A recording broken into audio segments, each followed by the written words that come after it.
welcome again to our Adelfi podcast sa Sini Naman Nga Tuig. So, this 2021, we are having new naman yung mga topics nga aton i-discuss. So, we are down for our episode 5 na ang title sa aton nga topic is The Humble Beginning. So, kanami gid kung ano na siya mutsiding sa aton, we will go through that later. So, I know that last year was quite hard sa aton because of the pandemic, adjust pa aton yourself, pero kanami lang gid sang Ginoo for giving us sustaining grace kapag pour out yes ang iyang pagpalangga sa aton.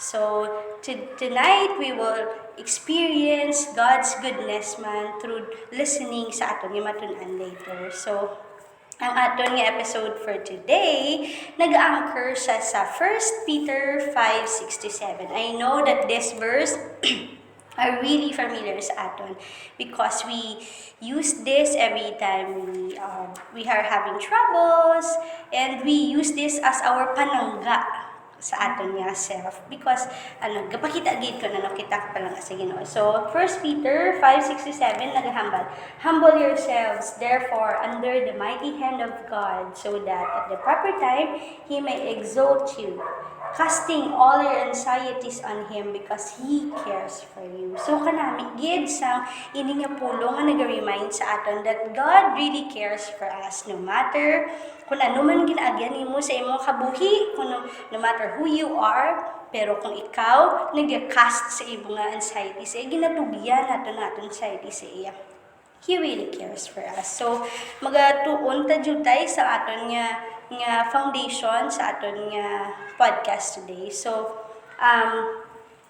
humanity and humility is quite difficult, or hindi siya masyado ka modern sa sini naman nga ng year 2021. Hindi siya usual kay sometimes ang humility hindi nato makita sa aton nga isig kapareho kay subong yung laban na yung ay hindi kay amo ko ni dapat they will respect me, lalo grabe niya confidence. Hindi natin makita ang humility nga ginatawag. Pero, kanami lang gid sa promesa sa Ginoo because once we are in the path and in the life with Jesus, ang humility gid ara gid sa atong heart. No matter who you are, no matter what you have sa imong kabuhi, grabe gid makita mong believe ka gid sa power sa Ginoo kay automatically you humble yourselves because you know that everything you have is not from yours. No, apart from the Lord, wala ka gid nang mahimo. So you humble yourself. Kay any moment, the Lord will take that. No, so we Christians know how to humble ourselves. No, so paano natin i-humble aton self? By casting our anxieties sa Ginoo. So, ang anxieties natin, kalainain kita mga anxieties ng mga tao, no? Pero, one thing lang ako nabalaan nga, ang Ginoo lang ginhatag gina sa imo because He knows that you can overcome that with His guidance, kagiyang mabulig. So, may harapahid ka namin, gid ang partners ng 1 Peter 5:6-7, may ara siya nga partner, nga makita siya 1 Peter 4:19, nagamba siya, entrust your soul to a faithful Creator. So, how can we humble ourselves? How we can cast our anxieties? Because why we cast our anxieties? Because we have a faithful Creator. We will entrust our lives to Him because He knows everything. Na predestined na to yan niya, tanan niya. Wala ka pa naabot rin sa kalibutan. Ara ka pa sa chance sa imong nga mamaya. He knows everything. So, entrust everything gidra sa aton nga Ginoo. So, let's humble ourselves under the sovereignty of God. Kaya iya power gidya, great gidya, dako gid siya katama. So, hindi iya kapag i-allow nga malugmok ka lang. So, no matter how hard yung imo nga nabatyagan, maybe it's hard to bear, nang puno-puno na imo heart, nang come to Jesus, humble yourselves to Him, before Him, kag-cast gid nga wala na bilin-bilin balaw, nagtugyan na tanan sa Ginoo because makita gid naton aton peace and comfort gid sa Ginoo sa aton as we talk to Him, as we ponder His word gid makita gid naton ang peace kag makaklaim gid victory. No? So thank you gid. So this time, we will learn and ponder some questions. Kaya gibaloon natin, mamangkot natin kay Sister Cherry, kay Sister Eunice, kung ano ilang na agyan, kung ano ilang mga natunan through this question. So, number one question, ay gusto na ako pamangkot sa ilang dua. Kag sa inyo man, base gusto niyo mag-answer, you can type there sa aton yung comment section. Eh, pwede na siya naman mabasa kag ma-record. Kag pwede siya naman pag-prehan kung gusto niya i-pray naman. Or if you want naman niya ma-private siya, i-message na kami sa aton niya Eunice, sa aton nga page, sa aton Adelfi Sisterhood, kay we will read that and we will try to respond that sa gamit sa pulong sa Ginoo man. So, okay. So, this time, may ko di questions, no? So, aton nga tuig, sa last year, grabe gid kapuraot, kapigado gid, or kabudlay gid. Pero hindi man tanan nga season naton last year, mga kabudlayan, may mga season man nga nakita naton ang guidance mo sa Ginoo. So, as you entered 2021, how was it so far? How was your 2021? Kay subong, ano nata subong? January 30. No, tanda January 30. Nata subong. 29. 30, 29, 30. 30 na subong. 30 na ta subong. So, how was it so far? Now, paano nga? Ano yung mga experiences sa pila pa lang ka-days? Kamusta? Yun yung 2021. For me, it's pretty overwhelming. We know it's a new start, it's a new beginning, and then you have unanticipated responsibilities coming on your plate. Sini naman nga tuig nga 2021. Actually, I don't really have a fixed plan what would be next for January, isang December pa lang.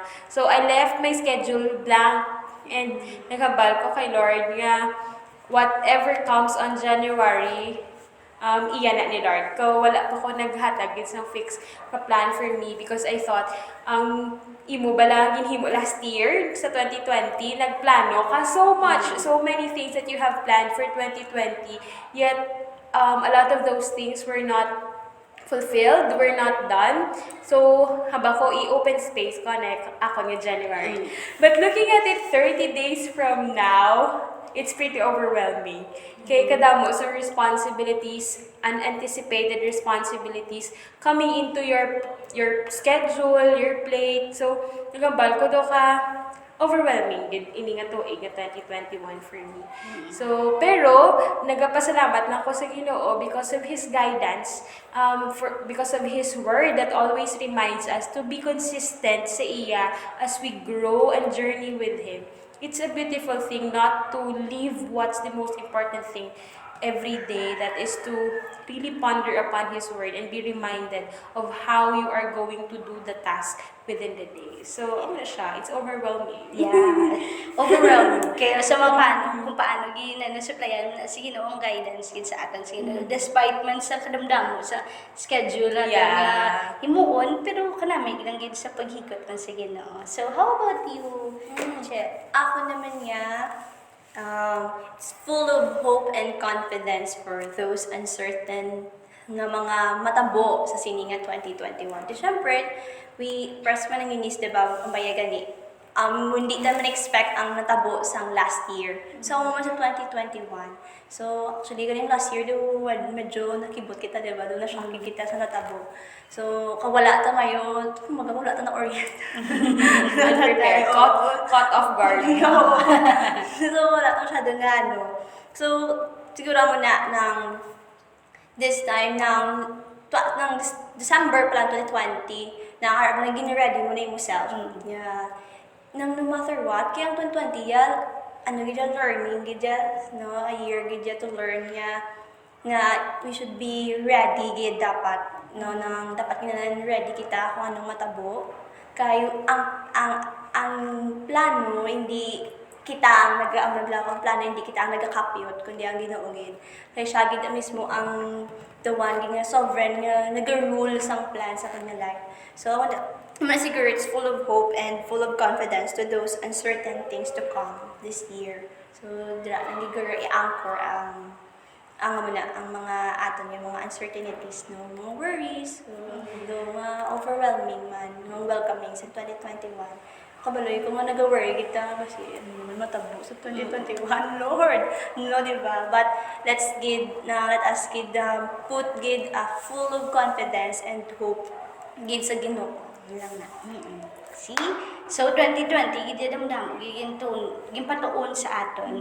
Ang isa gid guro ka major giging patuon sa aton sa 2020 is was do not rush things. No, we will learn how to rest. Then as we rest, learn how to contemplate.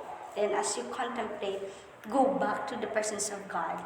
Kaya ang 2021 gintuduan ni kita paano mag-ponder, kaya i-appreciate ang mga bagay sa aton. So, 2021 really gives us hope, gid, kung ano naman nga season ang ihatag sa Ginoo sa aton. Kay damdamo ang season, parehas ba sa Ecclesiastes, gambad siya, damdamo season ang kabuhi naton. So, we will anticipate God's goodness gid sa gihapon niya. Kay, because we are the believers of Jesus Christ, so we have the great hope, gid. Kag hindi lang kita mag-remain ng yang na welcome lang natin ang tuig. Kundi may may joy, may hope gid as much as possible. So, di ba nang amo na to ang ato na tuig na nato na storyahan. So, paano naman naton i-planuhan naman ang aton nga 2021? I know nga sa mga planning and strategies, may agin ay tatlo ka question. What is your plan? Unang when, kag paano kada makakadto. So, paano man sa aton kabuhi? Kag nagaplano kita, kag ano pa matsyaga ninyo ang mga bagay nga makabulig sa inyo nga to get sa aton yung mga plans, sa aton yung mga vision. So, sige, mamangkota kay, sige kay Cherry, ano yung mga plan. Paano ka makalabot sa sinang lugar? So, siguro, na-start ko siguro ang 2021, di ba? How do we plan, or how do I plan to start my year? And how will I get there? Di ba? Siguro, first, kita muna, doon ko dapat, pero doon ginhulong ko na akong self sa pagpamuyo ko lang.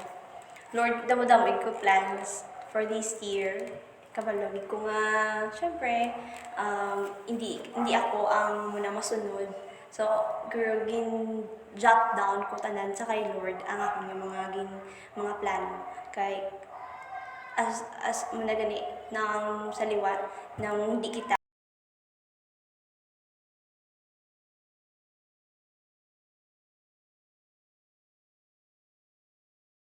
sa pride bala, hindi kita, hindi natin bala makita ang joy while waiting and syempre while planning man. Kay kung sa aton lang kaugaling natin isalig ang mga plano.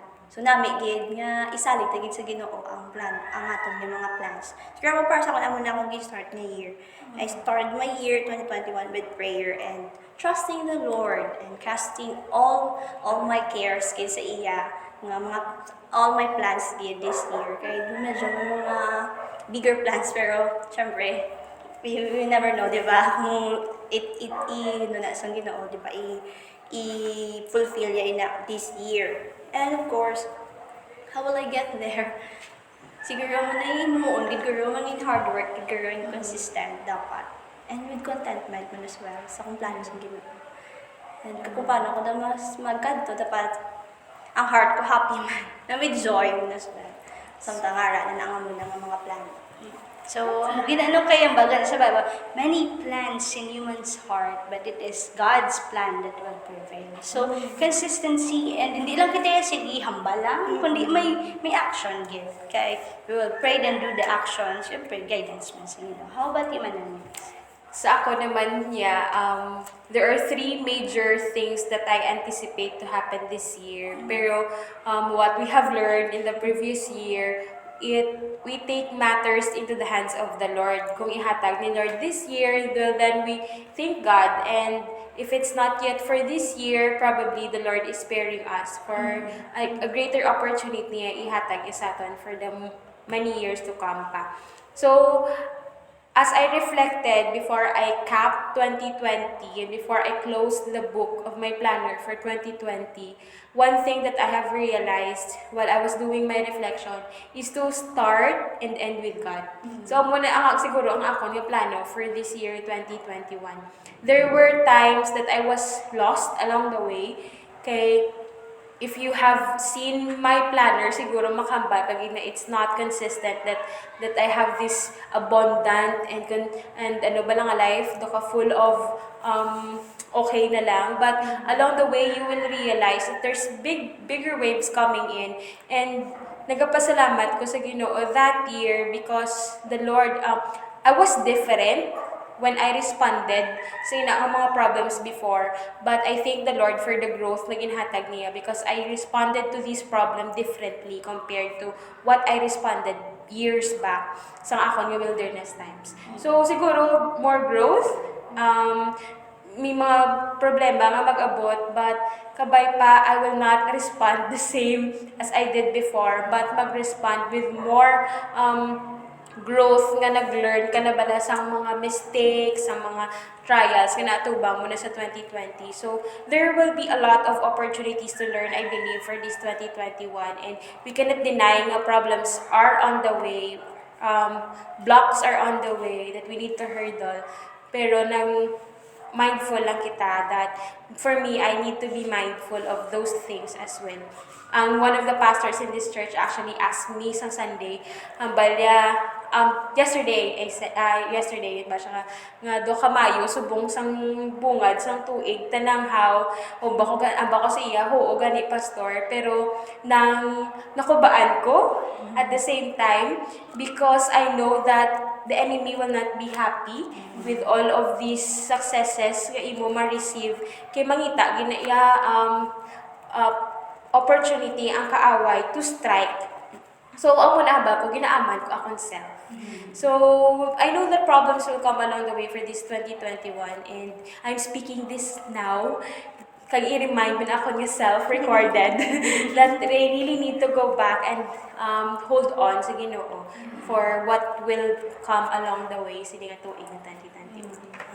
True, gid no. Ang parehas lang great example. Basta nag-meeting kami nag-discuss kami tatlo. Ang example, basta naman ang vulkan, no? Kung hindi na siya maglupok kung wala pa siya ging kuti-kuti di siya sa dalom mo. So, if wala ka pa naglupok, maybe, o wala ka pa may ginaagyan, but maybe the Lord is preparing you something na maging ready kasi na circumstance. So, ang magaling man ng Eunice, let's be aware kung paano, be mindful kung ano aton i-respond. Although, hindi ta kabalo kung paano ang tao or ang circumstance magbaboy sa aton, but let us kabalo kita kung paano kita mag-react dapat. Yes. No, dapat full of respect man sa gihapon. Kagano gid siya founded gid sa punong sa Bible based gid la okay, no matter ano pa na naagyan mo, kung ano pa na i-throw sa imo, may panangga we wear the full armor of correct. God. Yes, the breastplate of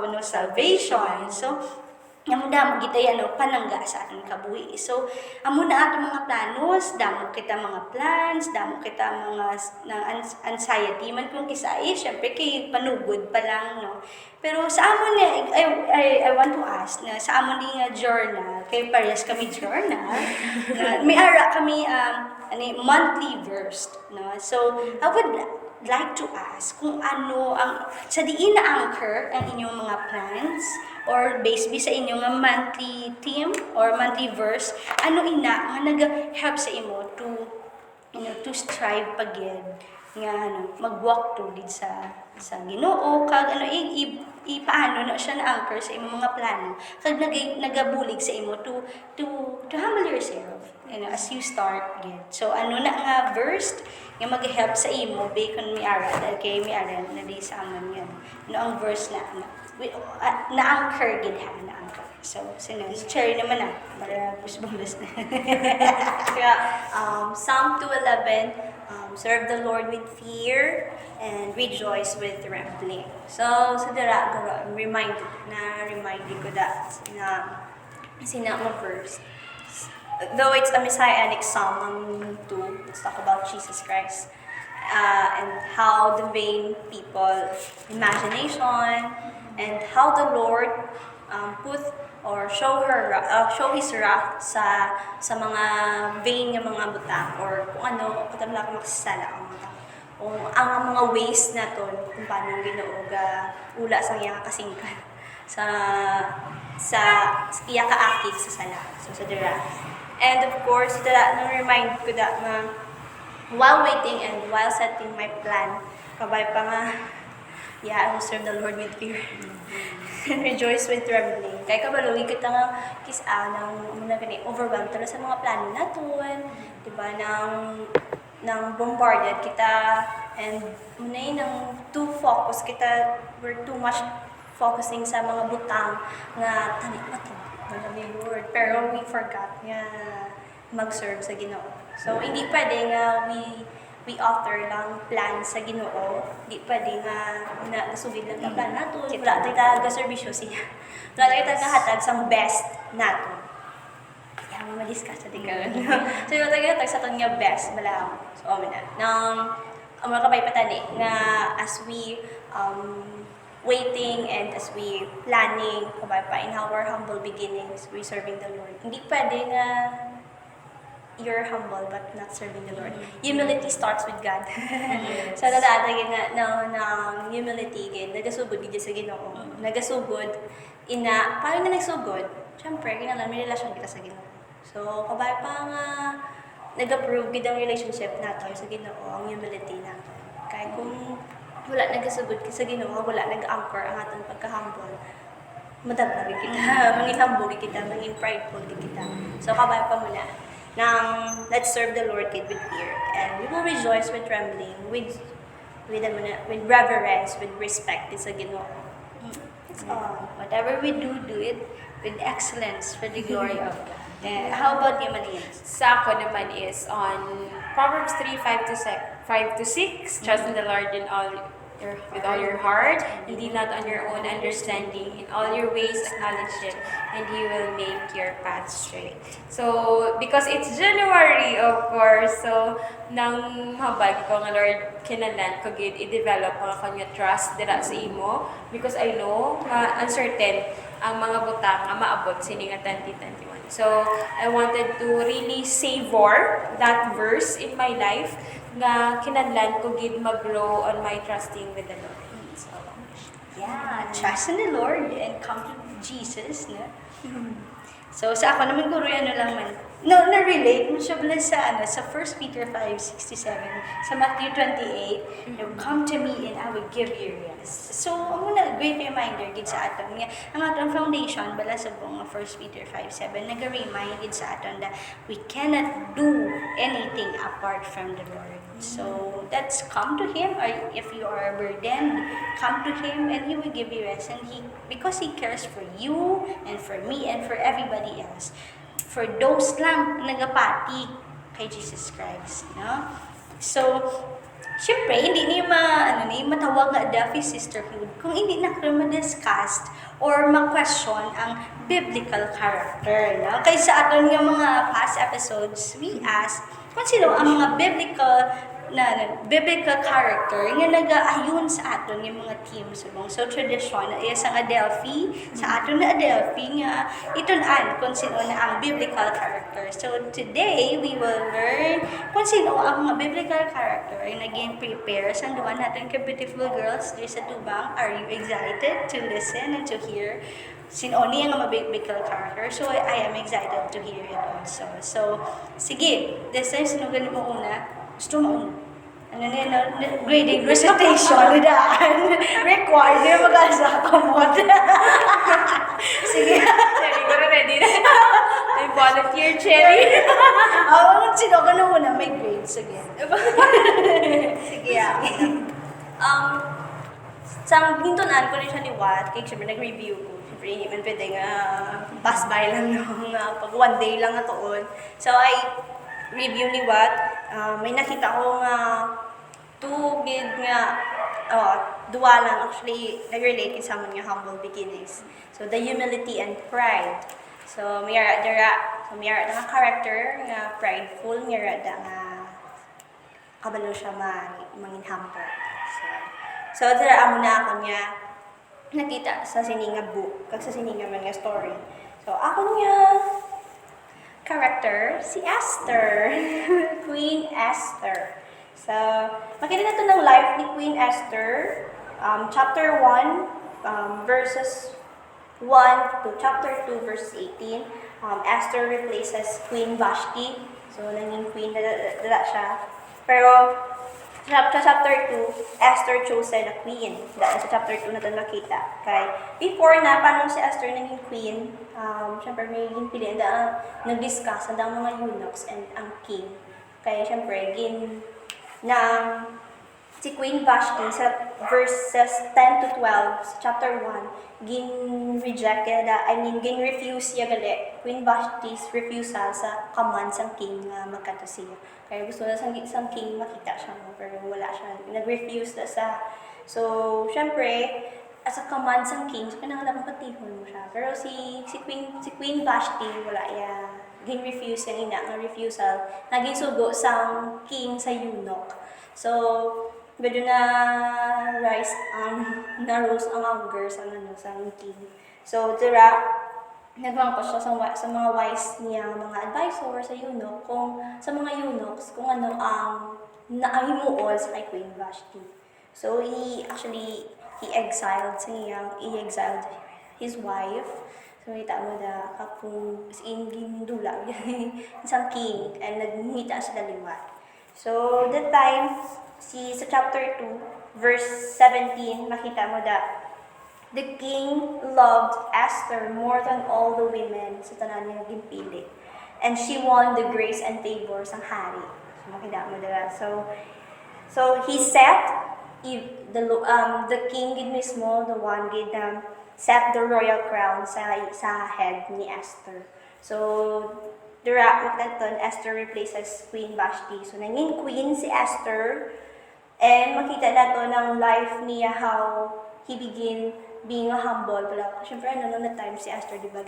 Isa lang sa mga gimpili. It's a contest, actually. So, it took months, many months and challenges and trainings. Pero, kita ka ba nung silent ang Bible sa iba sa mga nahimo nila that time. Pero as we can see man, na kung paano si Esther gin-prepare sa Ginoo. So, diba? Esther, so kita ito ng siya ni Mordecai, ng their relatives. So, diyan natin makita na gabi, gitang Ginoo nag-prepare sa iya. So, pero si Haman, diba, may humility na tayo the one na prideful. Haman plot against the Jews. Paano naging plot? Paano si Haman nag-arose ang iyang anger sa mga Jews? Because si Mordecai, wala bow down sa iya that time. So, grabe ang pride ni Haman that time. Kaya siyempre, na siya sang king, nagtaas mo na iya rango, iya position. So, dapat mabow down ka. Pero si Mordecai, wala na that time nag-bow down siya, nag-grace, or kumbaga pa, for reverence, kumbaga. Pero, ila na, kumbaga, do tradition sa mga Hudiyo, di mag-bow down. So, sa chapter 3, dito na nag-rise up ang iyang revenge. Gusto niya, nga iya kaaki. So sa chapter 3, Haman wants to destroy, to kill, and to annihilate. So gusto niya didulaon tanan ng mga Jews, young and old, women and children. Sa verse 13.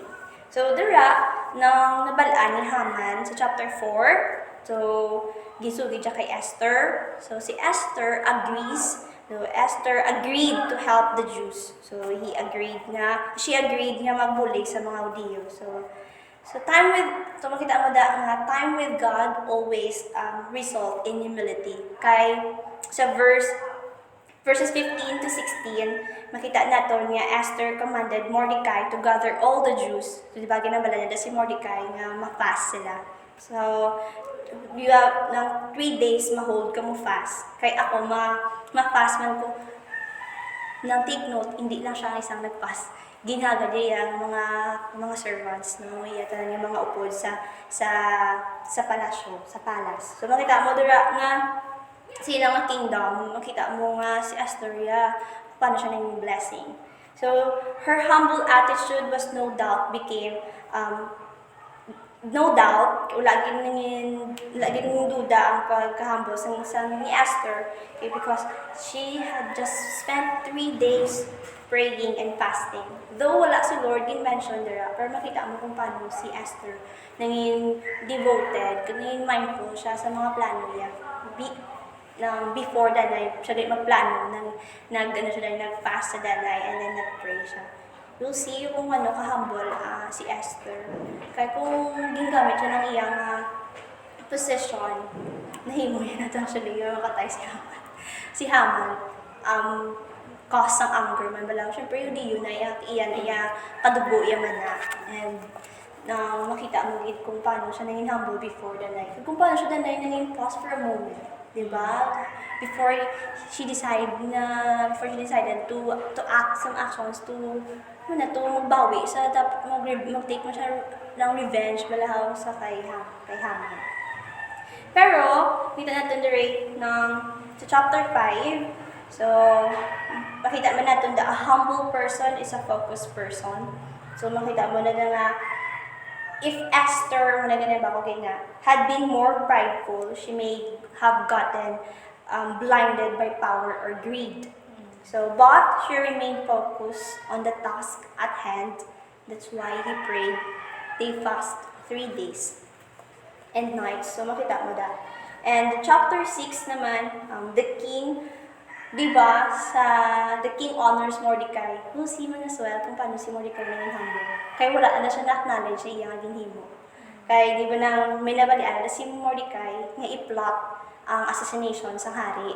So actually, i-assassinate na si King Xerxes, si King Ahasuerus, nang may expose din ni Mordecai ang pag-plot sa King assassination attempt. So, pero wala nalipatan ni sa hari actually. But makita mo si Mordecai, never siya a humble person does not demand recognition. So we'll see Mordecai, wala siya nag-ask in your reward. Mordecai never demanded. We don't see anywhere that Mordecai did ask a favor or a reward that time sa inyong dinhimo. So, gin-expose siya ang plot sa assassination sa king. Kaya actually may patso nagtatatod ang hari that time sa party. Doon may party that time. Nag-held sila feast. So, nabalatian na ni Mordecai. So, ginsugid dyan sa eunuchs.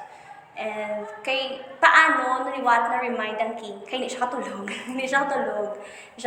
So, pabasa, liwat siya mga remembrance ba lang. Mga nahimo, mga memorable na mga natabo sa mga last time, na mga inadlaw. So, para matulugan siya, ipabasa niya ang iyang servant. So, sa dara, samtang ginabasa, nagabot si Haman. Di ba man ko sa sanghari, ano yung muon ko sa taong honorable? Paano siya gaan honor and reward? So, grabe si Haman. Dapat tagaan mo siya robe, tagaan mo siya crown, so prayer sa imo. Actually, ang iyang mind to that time, siya. Para siya. So, makita mo ang two personalities. Ang different kids, ang humility kag sang pride. Kung paano ang cause balaw, ang matabo kung ikaw isa ka person with pride. So, that time, gimpati sang hari ang iyang ginamban niya, suggest. So, nagibot sa hari nga, ikatutoy mo, ikaw to, kay Mordecai. So, nasako na sa, kita mo kung paano punggan, mga inihaman ni Younger, no? Dahil sa kita ko niya, hindi may mo siya. Kinta ko niya, nagtagintak na niya na robe. So, ginhimo siya mismo, gipahimo sa hari, sa iyang suggest. So, nagpuli siya. Nag-ibig sa iyang wife. Hambay ko sa wife. Wala, ko yan wala kami ko ako. Tapos si Mordecai, gali. So, makita mo man di kung paano man sa 12 to 13, his wife wasn't much good better because she suggested isa sa mga na-suggest actually kay pwede da ang mga yun no, mga naman mo mga upod nila sa balay balaw. So she suggested that Haman have gallows to build to have Mordecai ng mahang. So sina nga gallows. So makita mo naging kiss may mga moment kaya nga sa surrounding nato niya suggest kita hindi namin. So even even his wife isa sa mga na-suggest. So siya agad ganyan suggest his wife suggested kid nga mag-build sang gallows para dira ihang si Mordecai. So grabe nagibibi kasi Haman nga mo gina kasi ayan no hindi natin mag-gain ng reward. May bibi kasi we are Haman, di ba? Yes. I am Haman, you are Haman, we are all sometimes Haman. And makita natin dira nga to admire yourself na basahan ko to admire yourself is to deceive yourself, di ba? So makita mo as what Romans chapter 12 verse 3, hindi mo dapat pag-itik tanan nga honor sa imo kang galingon. Kaya tanan iyala sa Ginoo. So hindi ka dapat mag-acknowledge kung sa imong kagalingon kung wala kita. Sa mga vlog ginito tanang natin kagalingon. Actually as if nga may harap kita ko no contribute to may harap kita ko no pangapudlayan, di ba? Though we put hard work man sa serbisyo sa Ginoo, pero everything kita bugay na sa Ginoo ya kung nga nagkapadayon kita sa pangalagad sa iyo. So muna gani to admire yourself is to deceive yourself, kaya natalang natin kagalingon. Muna nga, pride is blinding, kid. So, sometimes we were blind to what God can do to our lives. So, too much pride, wala takis di ba minsan, balaw, nga kung ang Ginoo wala nag-work pa sa atin. Pero actually, the Lord is always working sa atin kabuhi. Pero, sometimes, tungkol sa atin may pride, wala ito na acknowledge ang Ginoo. And, what Esther did as well, he acknowledged the Lord before he planned. Before she plans sa mga iya din plan niya sa iya mga gusto matabo. So, she everything after sa king kung ano yung plano, kita mo kung paano nag-sustain ng Ginoo ang hari. Grabe, do the Lord nang wala gid na mention sa muna nga book. Pero makita mo kung paano ang Ginoo na muna. Nag-work man sa hari and ginpasugtan nga i-rescue ang mga Hudiyo. So that's why may Purim nga feast. That's ang Purim nga feast muna sa natabo sa Esther. Sa susubong gina-celebrate pa na sa mga Hudiyo ang Purim nga feast to remind what Esther did sa ila. Like Joseph and Esther, actually parehas sila ng story nga gingamit sa Ginoo to save the Israelites. So makita mo kung paano kahambog si Esther. Una ganit may power lang si Esther. So ang Haman, ang iyang gallows, siya to mismo ginham. Even ang iyang mga bata, ginham man to. Kay that time may adlaw bay nga magbawi ang mga Hudiyo sa tanan ng mga sa ila, may nag-accuse sa ila. Tanan nila kontra, may adlaw sila nga pangpatyon na tanan.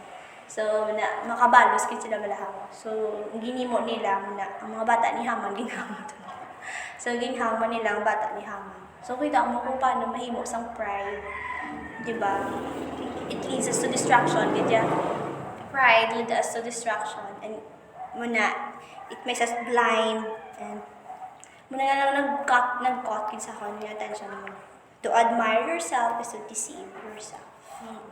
That's all. Let's be like Queen Esther. Humble and courageous. So, kung negative gani ang imo ang result sa imong naplano, ma-backfire gid sa imo yung mga ginapangihimo mo sa panas kabuhi ni Haman.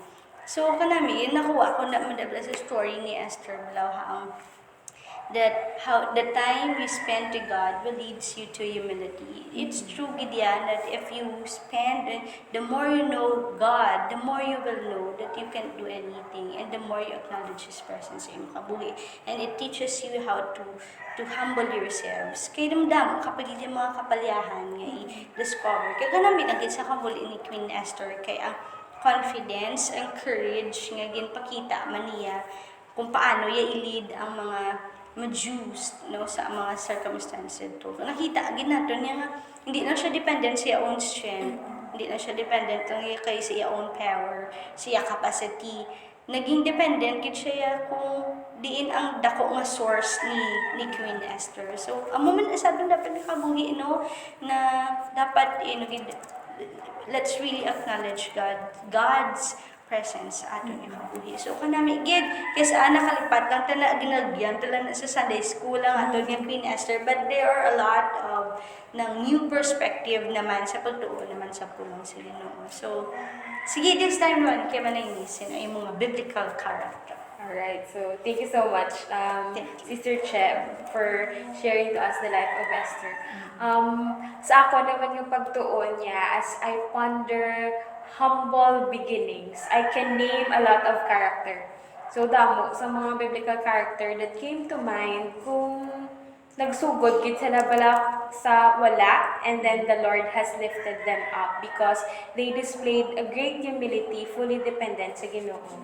So we have a lot: Joseph, David, who became king. So damo katama. But for me, as I pondered upon our topic, na the Lord led me into the life of Abram.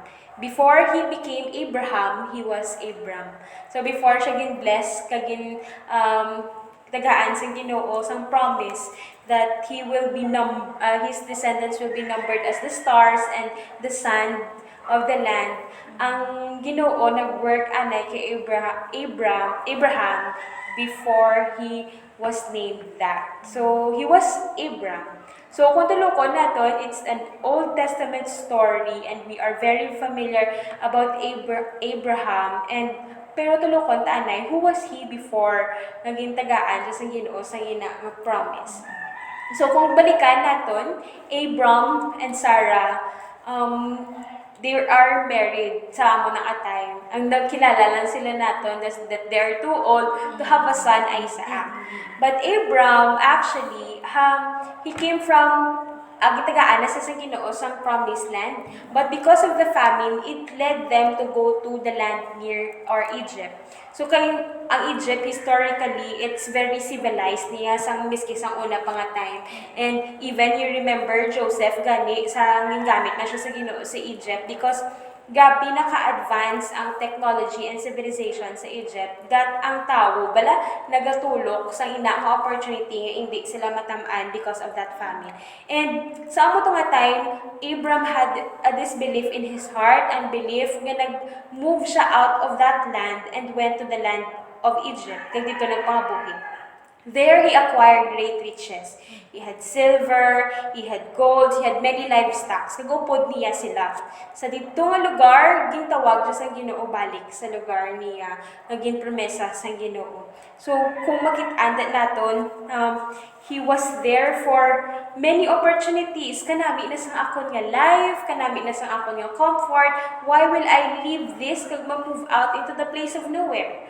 So si Abram, because he was called by the Lord, he moved towards the promised land and recognizing sa his own personal disobedience dira sa tubangan sa Ginoo. Kag sa iya nga disobedience, he know that there is a cost for that. And this time, Abram learned his lesson. So gindala niya, bitbit niya sila, ang iya nga family, to that promised land yung hatag sa Ginoo sa ilang, going back to that land. So dira na nahalin si Abram, nag-move out lang because of the famine and went back to that land again, kay gintawag siya pa sa Ginoo. So sometimes our unbelief takes us away from the place of worship.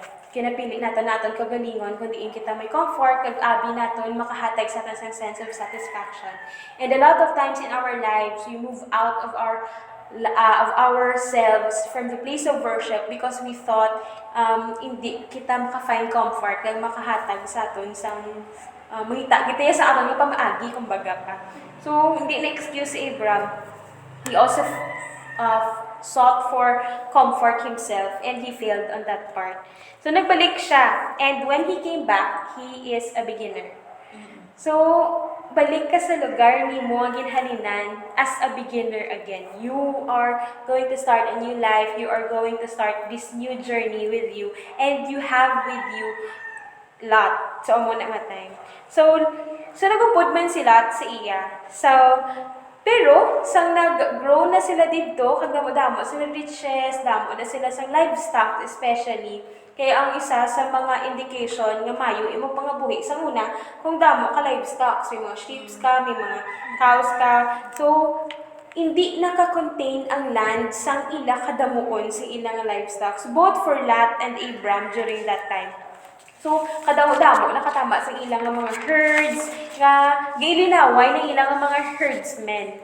Kag, ang mga Canaanites and the Perizzites sa palibot, nag-observe man sa ilang pagpangabuhi ni Abram at ni Lot. Kag, nakita nila nga gilinaway man sila gani isang duta, gilinaway man sila gani. So, how are they different from us?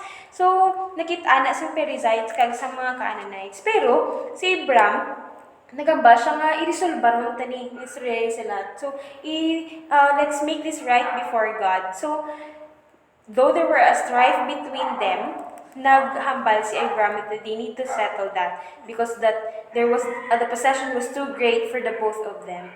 So, si Abram, nakita niya yung kinanlan niya nga may right dira sa tubangan sa Ginoo. So, kung kay nag-obey si Abram sa hambal sa Ginoo to go to that land, hindi gid natin manigaran that there will always be an opportunity for the enemy to strike us.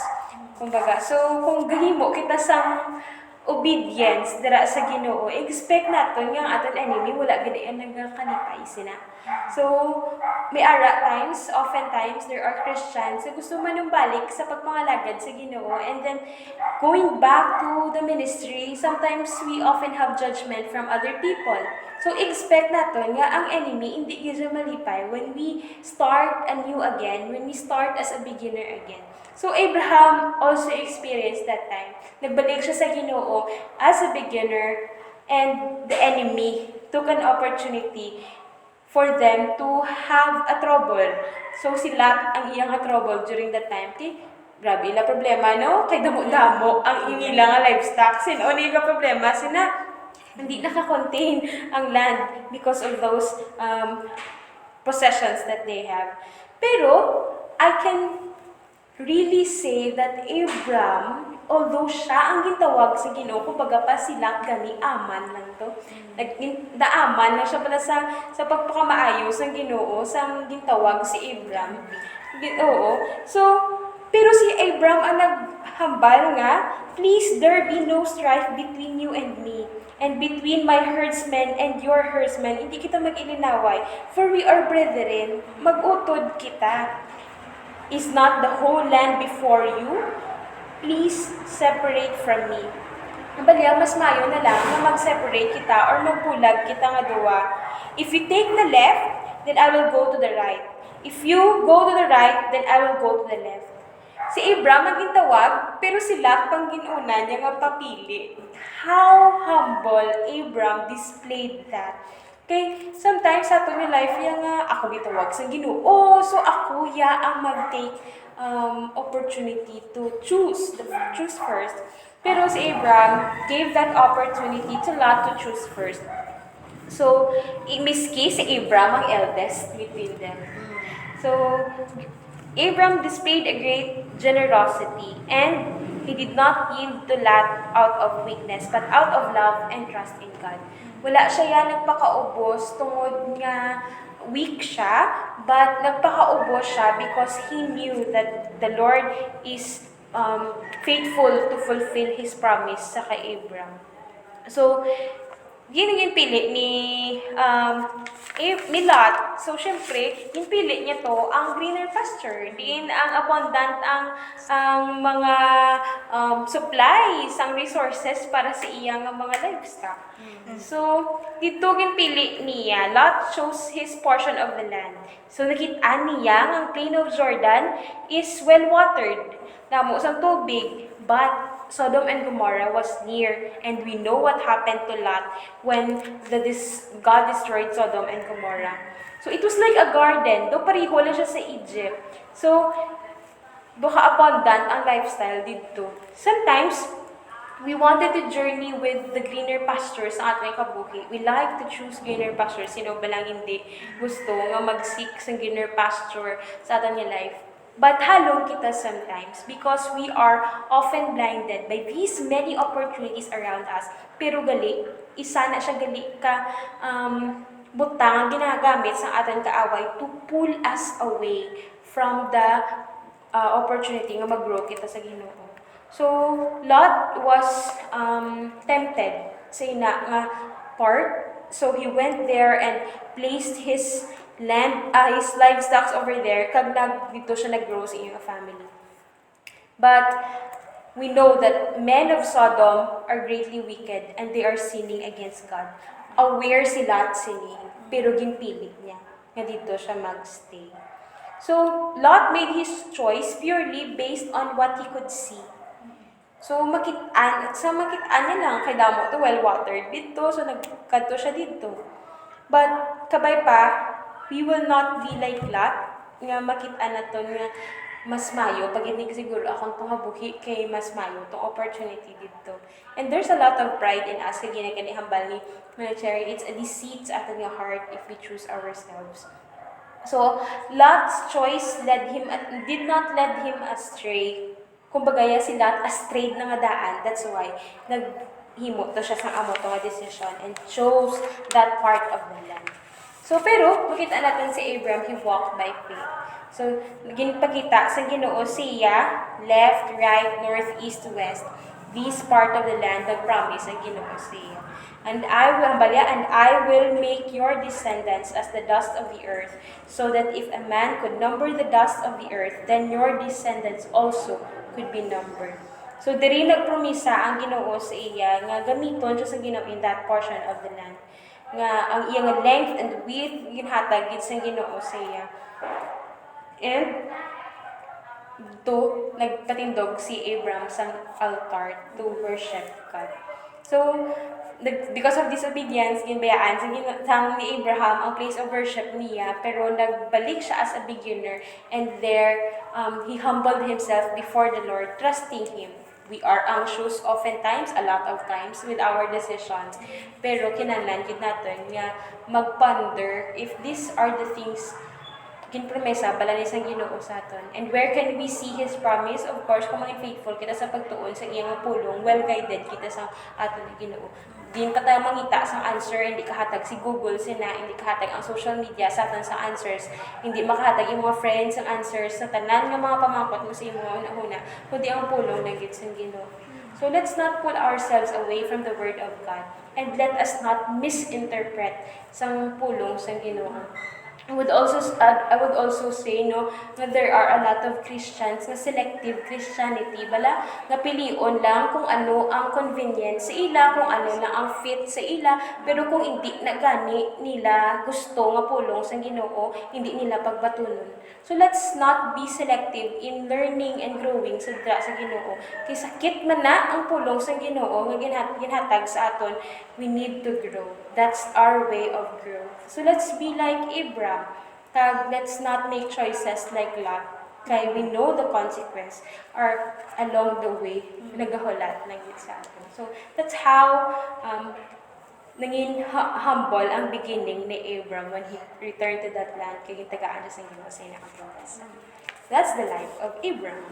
Yes. So, Abraham's life, ka-meaningful, yun ang galing kay Abraham. Last time sa atin episode, na-learn man kita kay Abraham. Pero lain to yung na portion or perspective, pero subong naman yung time, it reminds us how God a keeper of promise, no? Tapos kung paano kita ging supplyan. There's nothing wrong na magbalik kita sa una-una. No? Muna Yes. kabugi ni Abraham. So nakita kita kung paano siya ging prosper man sa Ginoo. So thank you so much for this wonderful nga biblical character nga natunan natin subong nga gabi. So this time naman, I would like to ask man sa inyo kung ano naman ang inyo nga encouragement sa ating mga fellow who are starting or establishing their lives naman to start their humble beginnings naman. Ano yung mga encouragement sa ila? Although nga, syempre subong daan, there are a lot of fears and worries because may mga times nga subong nga so, wala ka work, yung mga worries ka naman, tapos kung nag-work ka naman, ano naman imong worries, another worries ka naman, kung paano ka naman maging confident sa imong work. So, sa inyo, ano aton yung mga ma-encourage sa kapwa natin yung fellow sisters sa our Adelfi who are establishing their lives in the foundation man. So, yun. Sige. Mm-hmm. Siguro first kid sa mga wala pa sa Ginoo bala or nagaduda pa or wala gid ka pati sa Ginoo. Remember, always be reminded kid nga si Lord welcome kid for me mag baton sa aton or sa inyo. Even us nga naka-experience sang gugma sang ginawag nakabaton sa iya sang kaluwasan, we sometimes we experience man sa mga na-experience naman nga anxious, sometimes we went astray, di ba? May mga decisions man kami nga hindi in line sa Ginoo, and may mga moment man kami nga liwasan kami, but let's go back on track again. Remember the Lord is faithful, and remember the Lord is faithful to add your life, add sang life sa ato. Nang sa dara pala matudan tagid nga totoo gid ang Ginoo, nang buhi gid siya kag history alive gid kay syempre sino ba lang nagabuhi si mo di man lang imo heart. Si Lord man lang nagakontrol sa heart. So pag sino man bala ang tandaan niya pagid sino naghatag sa aton nga anxious, sa aton nga anxiety. Nga naging anxious kita, that's a Satan and God they're real actually. So nang balik kita sa Ginoo, let's go back into the cross, let's humble, and na gani nang hindi gid sala kag hindi gid kalain to start from the beginning.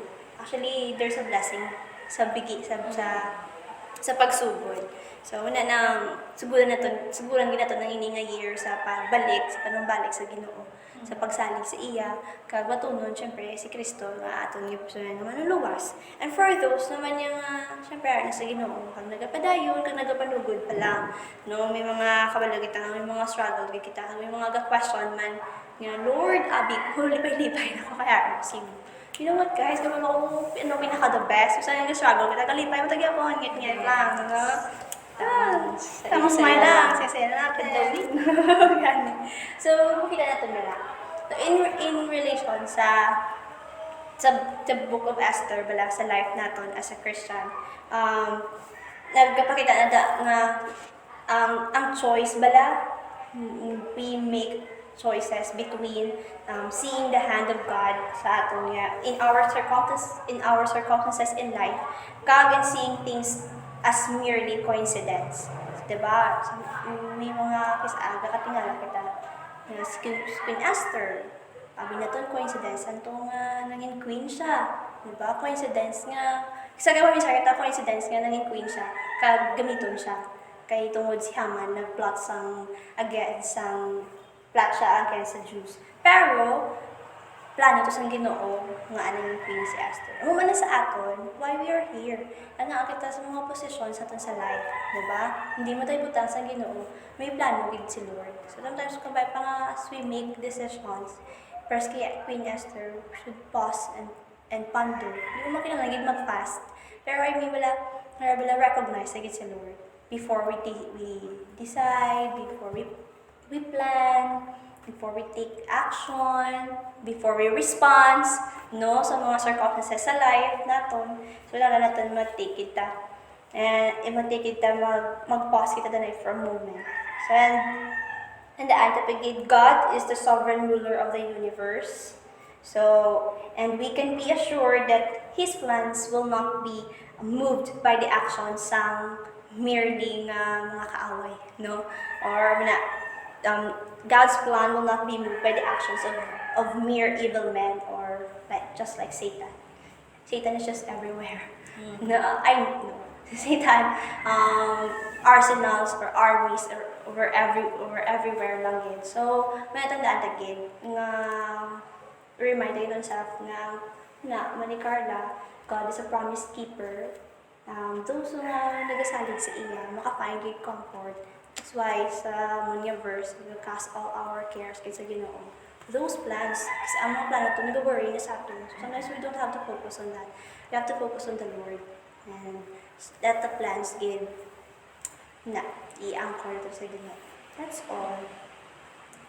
Thank you so much, Sister Cherry. Thank you. You're welcome. To delight yourself in the Lord.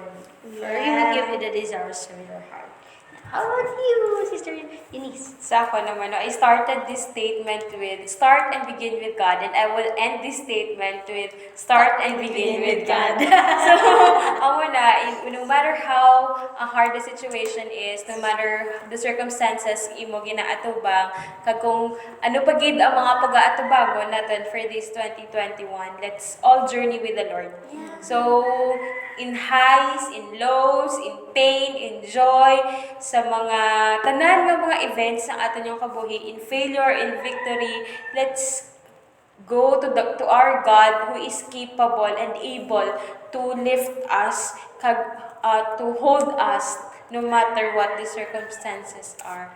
So, dear sisters, dear brothers in Christ, and everyone who are listening sa amon yung podcast, we are praying for you. And kung ano man ang imo, may ginaatubang sininga time, you can always message us or call us sa mga ginaatubang man. Because hindi lang ikaw nag-aatubang sa mga problema, we ourselves are experiencing a lot of things. And we might learn from your life and your Let's faith. learn together. So, yes, let's grow together. Let's lift each other as brothers and sisters. Buligan ta, buligay kita.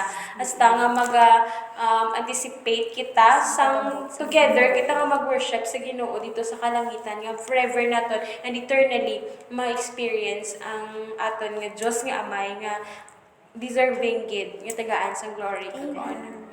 The salvation that we are enjoying in the Lord Jesus Christ. Yes. So, sisters, Adelfi, so tandaan tigid na life can be hard. Pain cannot be avoided. But let's take courage in God's presence. God is silently at work in your life. Remember, even in our disposition, God wanted to be glorified. So let's be mindful. Let's be back on track. Ulit-ulit. You are not alone. Just learn. Let's grow together. Share whatever. If you heart heavy na to bear, feel free to contact the sa aton nga page because girl. yes, kaya mo pagod din mo din naton ang niining nga podcast to learn one another. So thank you so much for listening for this episode. So our heart is full with thanksgiving because you are being part sa amon nga kabuhi. So everyone, sisters, we are here Speaking up for the generation of today. Thank you!